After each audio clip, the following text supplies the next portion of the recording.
Hello,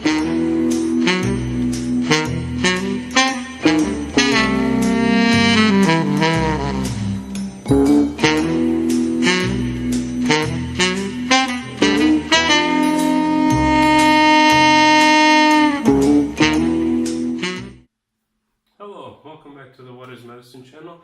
This is a topic on diabetes mellitus, specifically type 2 diabetes mellitus. I have listed part 1, so we're going to talk about it in 2 waves because it is such a large topic. So in this specific video, we're going to talk about what it means to get diabetes and what's happening in the body in a nutshell. So just some common review. 1 in 10 people have diabetes, approximately. It's 8% of the population. So if you know 10 people, chances are one of them is going to have diabetes at some point in their life. Strong genetic role. So it runs in families. If somebody gets diabetes, chances are their mother, their father got it or had it.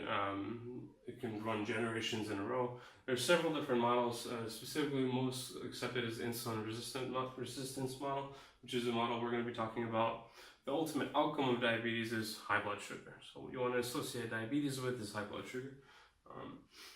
And the high blood sugar causes all sorts of problems, including kidney failure, heart disease, neuropathy in your feet, which is like loss in sensation and burning in your feet, and vision changes. People can go blind from diabetes, and gastroparesis, which is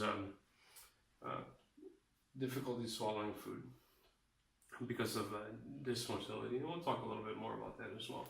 So what happens so let's start with the anatomy. Very simple.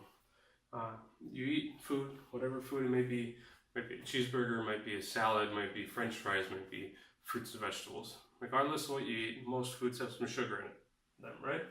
Food goes into your stomach, from your stomach goes into your intestines, where it gets absorbed in the small intestines. Sugar then goes from your intestines into your blood.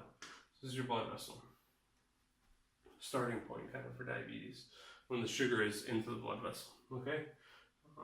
So some of the big terms we're going to be talking about are insulin, glucose, which is another word for sugar, and HA1C. So for now, we'll talk about the sugar. So the sugar is not in your bloodstream. You ate it, went through your stomach, and it's in your bloodstream. What normally happens, say in a non-diabetic, healthy individual, once the sugar gets in the bloodstream, your body senses it, pumps out this protein called insulin. What's insulin? Insulin is like a signal, like a sound. If you want to make a simple analogy, it's like a sound that signals your body to pull the sugar out of the blood. Okay, not too much sugar. You have to have a fine balance. But we're talking about when you have, just after you ate, all the sugar's pouring in, your body releases insulin, which is like a signal or like a sound or jingle or so, that the cells in your body, the rest of your body hears that and says, okay, we understand there's too much sugar, we're going to pull it out. Okay? That's what normally is supposed to happen. Now these go hand in hand together. So the more sugar you eat, the more insulin is going to pump up. Okay? So say you have a salad, low sugar, right? That means less insulin is going to come out. Say you have 2 large pizzas and 4 bottles of Mountain Dew. A lot of sugar, your insulin is going to be flowing, right?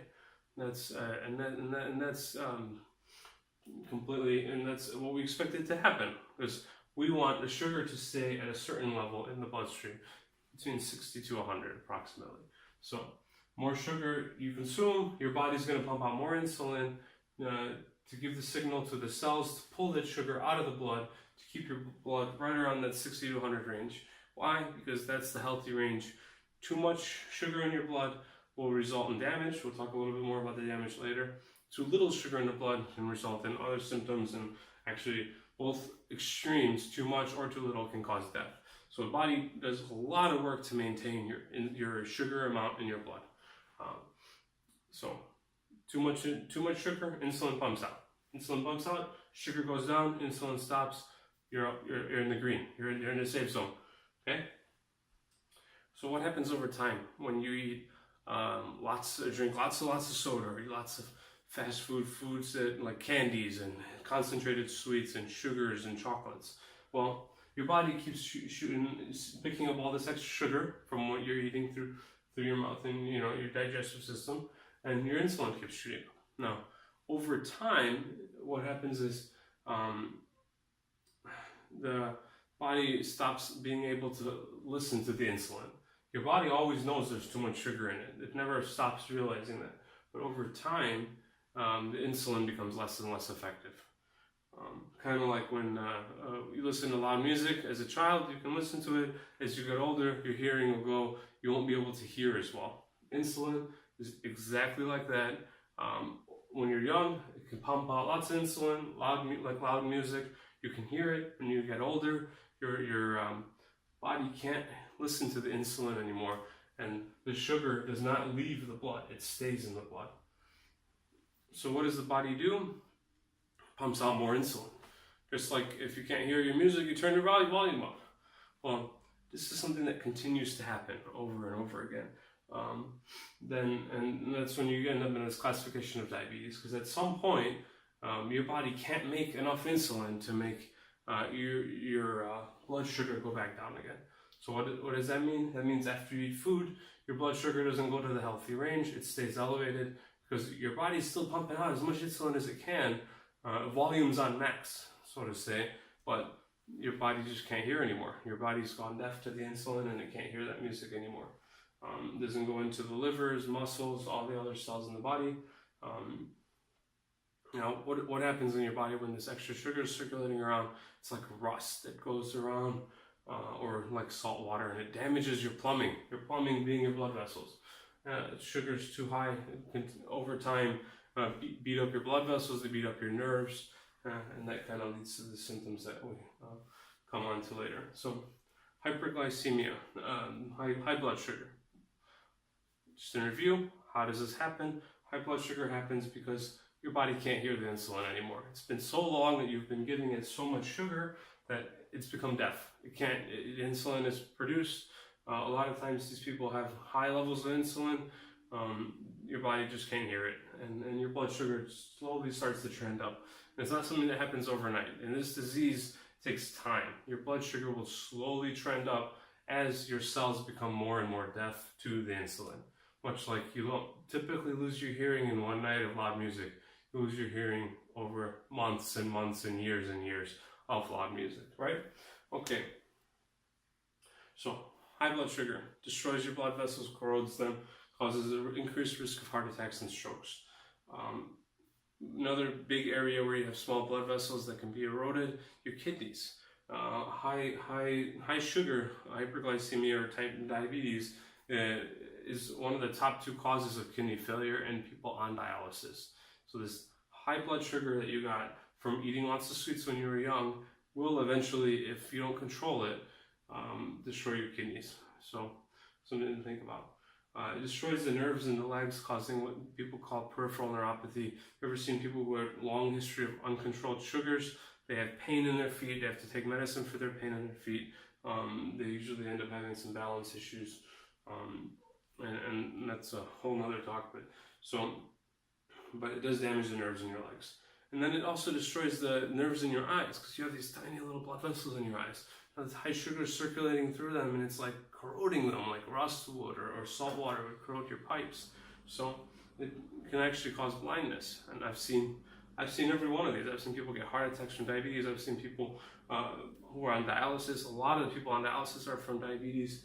I've seen it destroy nerves in the legs. People who have no sensation in their feet from the diabetes, the high blood sugar destroying the nerves in their legs, and people going blind from this exact from the high blood sugar.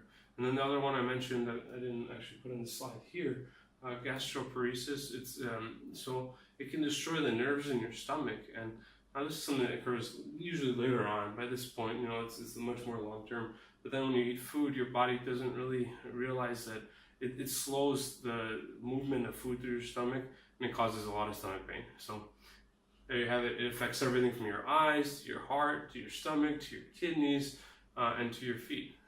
Full body. This toxin is, high sugar is something we need. Too much of it is a toxin. So that kind of concludes our presentation today. In the next presentation, I'll talk a little bit more about what we do to treat it, how we diagnose it, coming back to A1C. A1C is one of the diagnostic tools that you'll hear in the doctor's office a lot. This is a term for average sugar. So average sugar is a test that can see the average, the sugar, the highs and lows, the average sugar over a 3-month window. It's becoming one of the better indicators if you have diabetes or not. We can test your sugar in one day, but one day it may not be high.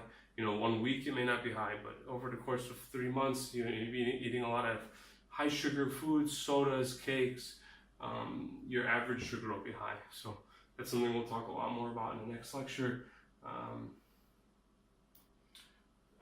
Any questions, comments, please leave them in the comments below on the channel. Thanks for watching, and we'll have the next video out shortly. And as always, any suggestions on future topics, please let me know in the comments. Thank you.